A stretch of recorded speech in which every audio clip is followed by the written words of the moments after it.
Good morning students. आज हम पढ़ेंगे भारत की संसद।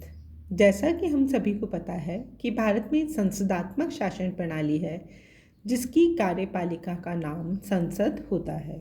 और भारत का संविधान का अनुच्छेद 79 ये उल्लेख करता है कि संघ के लिए एक संसद होगी जो राष्ट्रपति और दो सदनों से मिलकर बनेगी, जिसके नाम राज्यसभा व लोकसभा होंगे। अर्थात भारत की संसद राज्यसभा, लोकसभा और राष्ट्रपति से मिलकर बनती है। या दूसरे शब्दों में हम कह सकते हैं कि संसद के दो सदन हैं। पहला राज्यसभा, जिसे हम उच्च सदन भी कहते हैं, और इंग्लिश में काउंसिल ऑफ स्टेट्स और द राज्य, हिंदी में राज्यसभा। राज्यसभा का गठन यदि हम देखें तो पाते हैं कि इसकी अधिकतम सदस्य संख्या 250 है।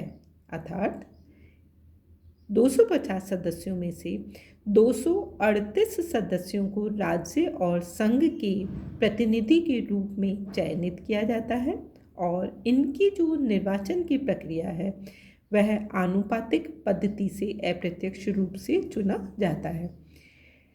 इसके अतिरिक्त 12 सदस्य राष्ट्रपति के द्वारा नाम निर्दिष्ट होते हैं जो साहित्य, कला, विज्ञान व समाज सेवा के क्षेत्र में विशेष ज्ञान अथवा कार्य से संबंधित होते हैं।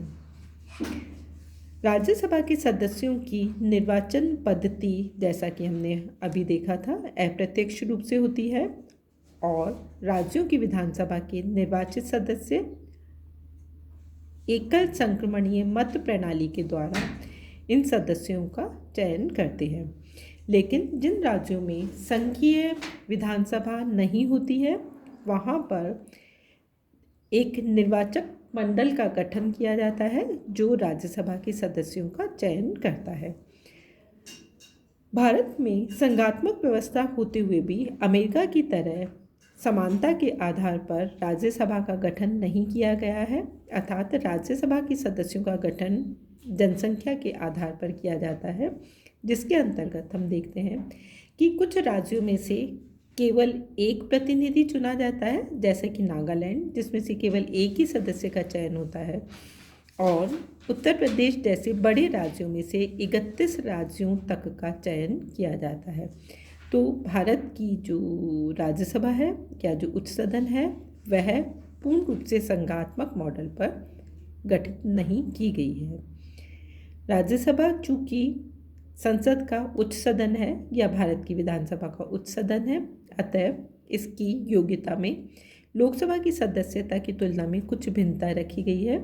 लोकसभा के सदस्यों की तरह ही इसके प्रत्येक सदस्य के लिए भारत का नागरिक होना जरूरी है, और उसकी न्यूनतम आयु 30 वर्ष होनी चाहिए।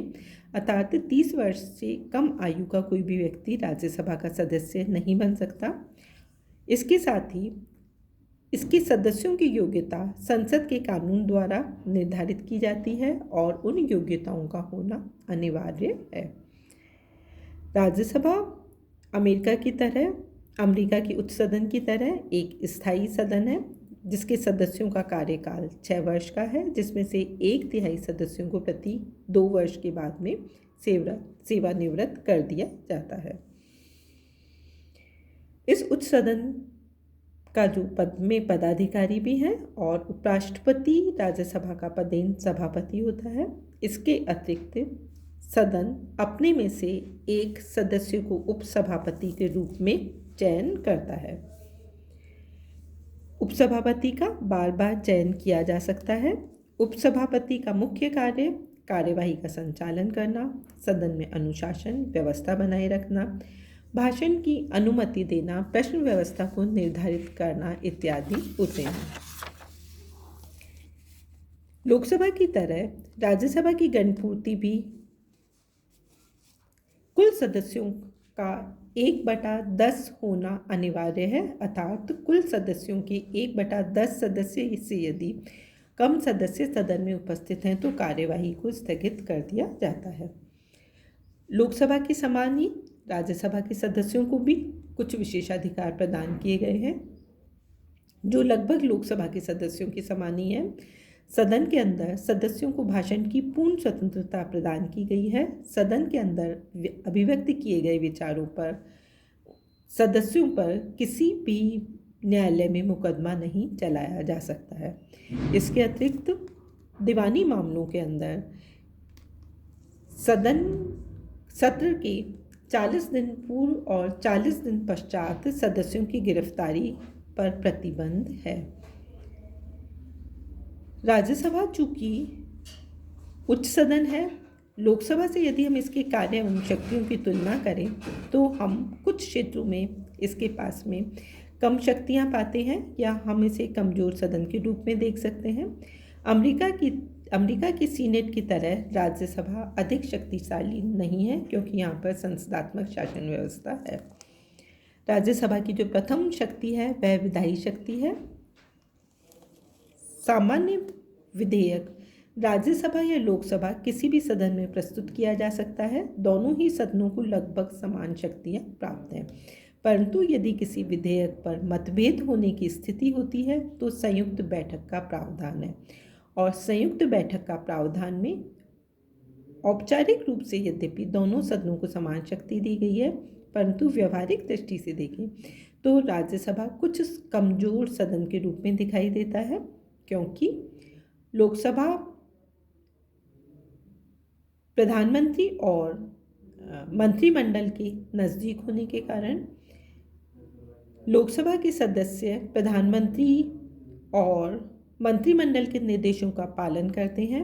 और इसके साथ ही साथ में लोकसभा की सदस्य संख्या अधिक होने के कारण भी लोकसभा और राज्यसभा में मतभेद होने पर बहुमत लोकसभा के पक्ष में जाता है। अतः विधायी क्षेत्र में संवैधानिक रूप से यद्यपि दोनों को समान शक्तियां प्रदान की गई हैं, परंतु मतभेद होने की स्थिति में व्यवहारिक तौर पर लोकसभा अधिक शक्तिशाली हो जाती है, क्योंकि प्रधानमंत्री से नज़दीकी और दूसरा उसकी सदस्य संख्या अधिक होती है। इसके साथ ही साथ कार्यपालिका के क्षेत्र में यदि हम देखें तो हम पाते हैं कि राज्यसभा कार्यपालिका पर पर्याप्त नियंत्रण रखती है।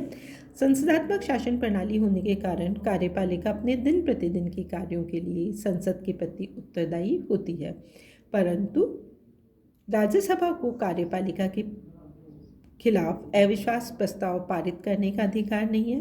वह कार्यपालिका के सदस्य से प्रश्न पूछती है, आलोचना करती है, स्थगन प्रस्ताव लाती है और इसके द्वारा वह कार्यपालिका पर नियंत्रण बनाए रखती है।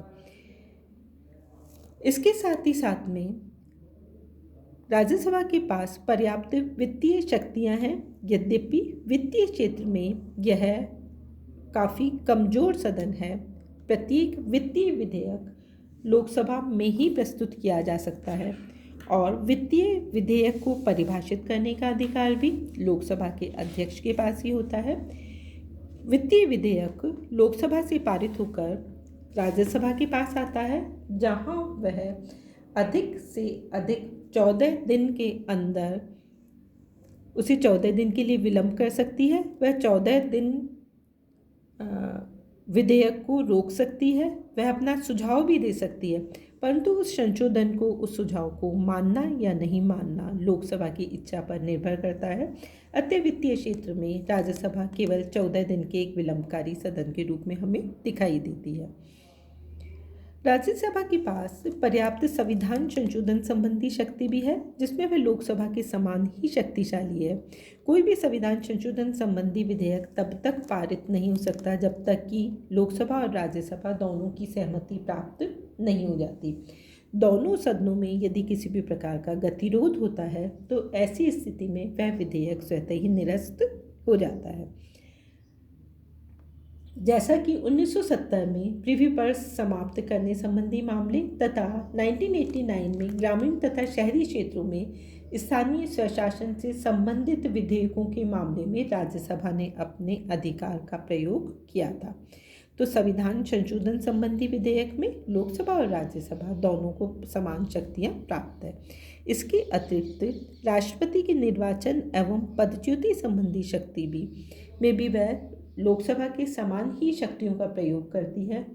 राष्ट्रपति और उपराष्ट्रपति के निर्वाचन में दोनों सदनों की समान सहभागिता होती है। राष्ट्रपति पर महाभियोग लगाने में राज्यसभा और की शक्ति लोकसभा के समान ही है। इन सब के साथ ही साथ हम देखते हैं कि राज्यसभा लोकसभा के समान कुछ अन्य शक्तियों का भी प्रयोग करती है, जैसे सर्वोच्च न्यायालय के न्यायाधीश एवं अन्य पदाधिकारियों पर महाभियोग लगाने का जो दायित्व है उसमें वह लोकसभा के समान सहभागी होती हुई इस शक्ति का प्रयोग करती है। इसके साथ ही साथ में संसदीय विशेषाधिकार को परिभाषित करने वाले कानून को पारित करने में भी वह लोकसभा की समान शक्तियों का प्रयोग करती है। आपातकाल की उद्घोषणा का जो अनुमोदन का अधिकार है उसमें भी उसे लोकसभा की समान ही अधिकार प्राप्त है, परंतु यदि लोकसभा सत्र में नहीं, लोकसभा का कार्यकाल समाप्त हो गया है या विघटित हो गई है, तो ऐसी स्थिति में राज्यसभा उसका अनुमोदन करती है।